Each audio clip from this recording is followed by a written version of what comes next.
ഇപ്പോൾ കറുപ്പും വെളുപ്പുമാണ് വലിയ ചർച്ചാ വിഷയമായിരിക്കണേ.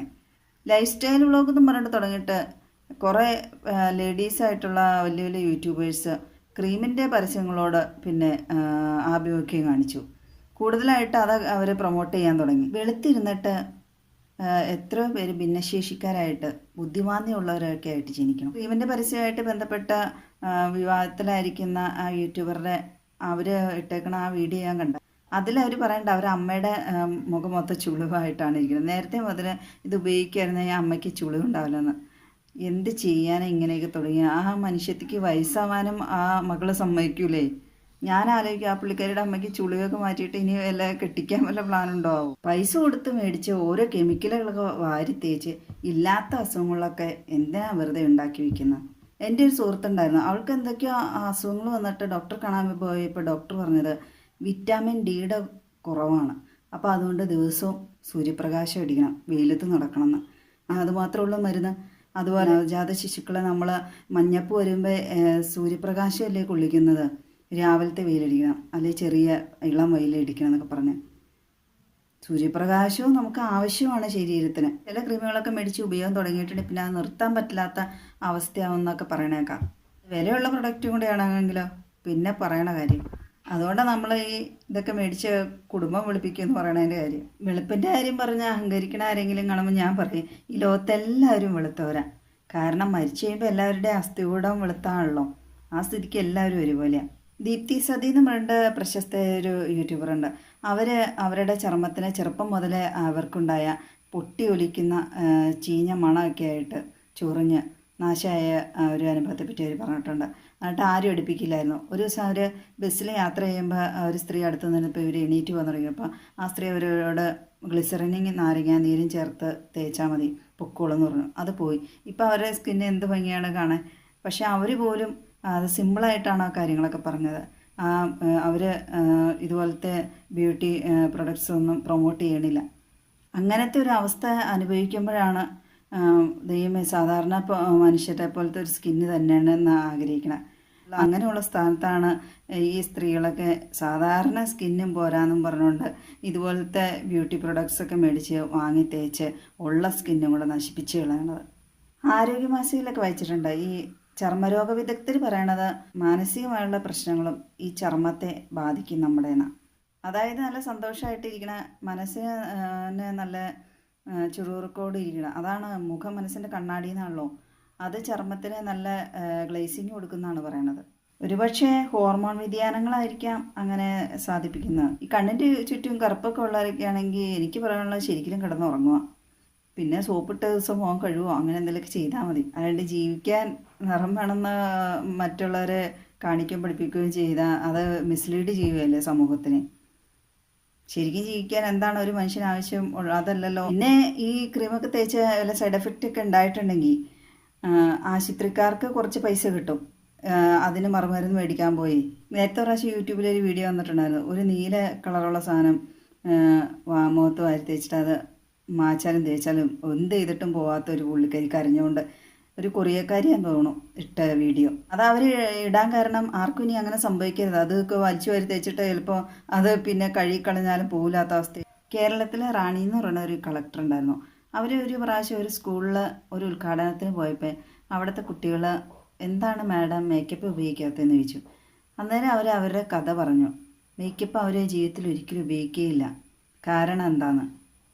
അവർ റാണിഗഞ്ച് ജാർഖണ്ഡിൽ ഒരു സ്ഥലമാണ്. ജാർഖണ്ഡിൽ ഇന്ത്യയിലെ ഏറ്റവും കൂടുതൽ ഖനികളുള്ള അവിടെയാണ് കേട്ടോ. അപ്പോൾ അവിടെയാണ് അവരുടെ വീട്. അവർ ജനിച്ചു വളർന്നു. അവരും ആ ഖനിയിൽ ജോലിക്ക് പോകുമായിരുന്നു, ഈ മൈക്ക ഖനനം ചെയ്യുന്ന ഖനിയിൽ.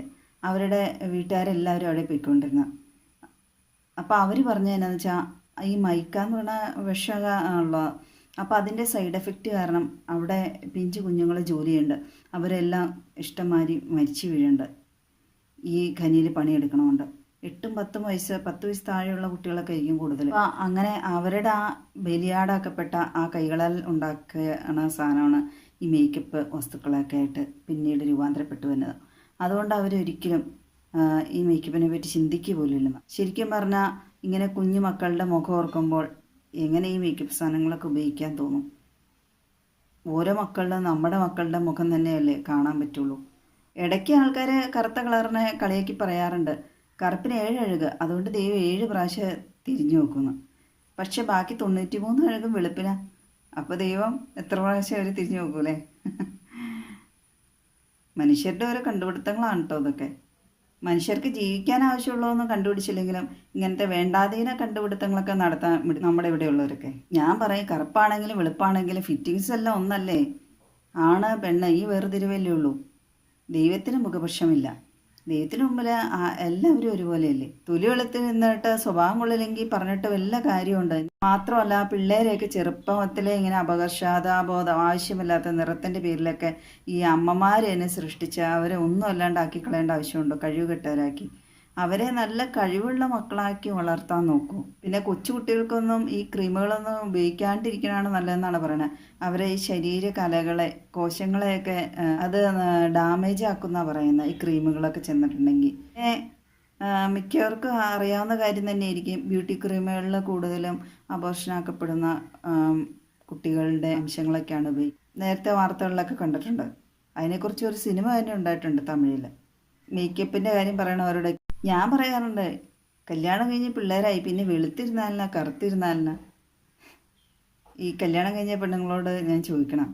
അതുപോലെ ലിപ്സ്റ്റിക്ക് അങ്ങനെയുള്ള സാധനങ്ങളിലൊക്കെ മെർക്കുറി വരെ അടങ്ങിയിട്ടുണ്ട്. ഇതെല്ലാം ഈ സ്ത്രീകൾ ഉപയോഗിക്കുമ്പോൾ ശരീരത്തിന് എത്രയോ ദോഷം വന്നു. അതെല്ലാം അകത്തേക്ക് തന്നെയല്ലേ പോണത്. അതുപോലെ പുറത്ത് സ്കിന്നിൽ തേക്കണ ഈ ക്രീമുകളൊക്കെ കിഡ്നിക്ക് അസുഖം ഉണ്ടാക്കുന്ന പുതിയ പഠനങ്ങളൊക്കെ തെളിയിച്ച വാർത്തകളിലൊക്കെ കണ്ടായിരുന്നു. അതൊക്കെ മാരകമായ വിഷമാണ്. സായി പല്ലവി എന്ന് പറയുന്ന നടീനെ അതിൽ പ്രത്യേകം അഭിനന്ദിക്കണം. കാരണം അവരുടെ അനിയത്തിക്ക് അവരുടെ അത്രയും കളറില്ലാമുണ്ട്. പുള്ളിക്കാരിക്ക് ഇങ്ങനെ ബ്യൂട്ടി പ്രൊഡക്ട്സിൻ്റെ പരസ്യങ്ങളൊക്കെ ഓഫർ വന്നു. പുള്ളിക്കാരി എത്ര കോടികൾ കൊടുത്താലും അതിൽ അഭിനയിക്കില്ല എന്ന് ശപഥം ചെയ്തേക്കണ ആളാണ്. ഇത് കണ്ട എൻ്റെ ഈ മൂക്കിലെ ഒരു പാട്, അതെൻ്റെ ഹസ്ബൻഡ് നിർബന്ധിച്ചൊരു മരുന്ന് എന്നെ തേപ്പിച്ചു. അത് തേച്ച് കുറച്ച് നാൾ തേച്ചു, പിന്നെ ഇടയ്ക്ക് ഞാൻ മറന്നു. എന്നാൽ ഇതൊന്നും തേക്കാത്തതുകൊണ്ട് എനിക്കിങ്ങനെ സാധനങ്ങളൊന്നും ഉപയോഗിക്കണ ഇഷ്ടമല്ല. അങ്ങനെ ഇടയ്ക്ക് തേപ്പ് നിർത്തിയപ്പോൾ അത് അതിൻ്റെ ആദ്യത്തേക്കായി ഇച്ചിരിയുടെ കൂടി തെളിഞ്ഞു വന്നു. പിന്നെ അങ്ങനെ പാടുപോകാൻ വേണ്ടി ഞാൻ ആദ്യമായിട്ട് തേച്ചൊരു സാധനമാണ് കേട്ടോ. എനിക്ക് ഒരു സാധനം അല്ലെങ്കിൽ തേക്കാൻ പാടില്ല, മഞ്ഞൾ പോലും തേക്കാൻ പാടില്ല, കുരു ഉണ്ടാവണ സെൻസിറ്റീവ് സ്കിന്ന്. അപ്പം ഞാൻ പറയും, എൻ്റെ അടുത്ത് ഇങ്ങനെ അത് തേക്കുന്നു പറയണവരോട് ഞാൻ പറയും, ഞാൻ സെൻസുള്ള കൂട്ടത്തിലാണ്. അതുകൊണ്ട് എനിക്ക് പെട്ടെന്ന് റിയാക്ഷൻ ഉണ്ടാവും. ഞാനൊരു പൗഡർ പോലും ഉപയോഗിക്കാത്ത ആളാണ്. ഞാൻ ശക്തമായിട്ട് എന്നെ വിമർശിക്കും. പിന്നെ സിനിമാ നടന്മാരെന്നൊക്കെ പറഞ്ഞാൽ അവരെല്ലാം കൂടുതൽ ഈ കോസ്മെറ്റിക് സർജറി ചെയ്തിട്ടാണ് അവരൊക്കെ അങ്ങനെ ഇരിക്കണേ.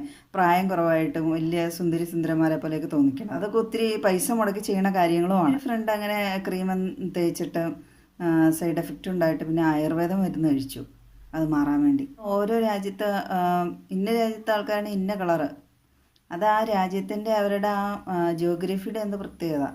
ഓരോ പ്രദേശത്തിൻ്റെ കാലാവസ്ഥ എന്തൊക്കെയോ ഘടകങ്ങളുടെ സ്വാധീനം മൂലമാണ് മനുഷ്യർക്ക് ഇങ്ങനെ നിറവ്യത്യാസം വന്നതെന്നാണ് പറയപ്പെടുന്നത്. അതൊക്കെ നമ്മുടെ യൂട്യൂബ്, സോഷ്യൽ മീഡിയാസിനെ കണ്ടുപിടിക്കണം അല്ലേ? കറുപ്പും വെളുപ്പൊന്നും അവിടെ പ്രശ്നമല്ല, കഴിവുകൾക്ക് മാത്രം അംഗീകാരം കൊടുക്കുന്ന പ്ലാറ്റ്ഫോംസ് അല്ലേ. പെണ്ണുങ്ങളാണെങ്കിൽ പ്രഗ്നൻ്റ് ആയിരിക്കുമ്പോൾ വെളുക്കാനുള്ള കുങ്കുമപ്പൂ അതും ഇതൊന്നും കഴിക്കില്ല. അംഗവൈകല്യങ്ങളൊന്നുമില്ലാതെ, ബുദ്ധിമാന്ദ്യമൊന്നുമില്ലാതെ നല്ല കുട്ടികളുണ്ടാകാൻ വേണ്ടി ദൈവത്തോട് പ്രാർത്ഥിക്കുക. കറുത്ത മനുഷ്യനാണേലും വെളുത്ത മനുഷ്യനാണേലും രക്തം എല്ലാവരുടെയും ഒരു കളറായിരിക്കുമല്ലോ. കറുപ്പിനും വെളുപ്പിനും അതീതമായുള്ള കാര്യമാണ് മനുഷ്യൻ എന്നുള്ളൊരു വസ്തുത.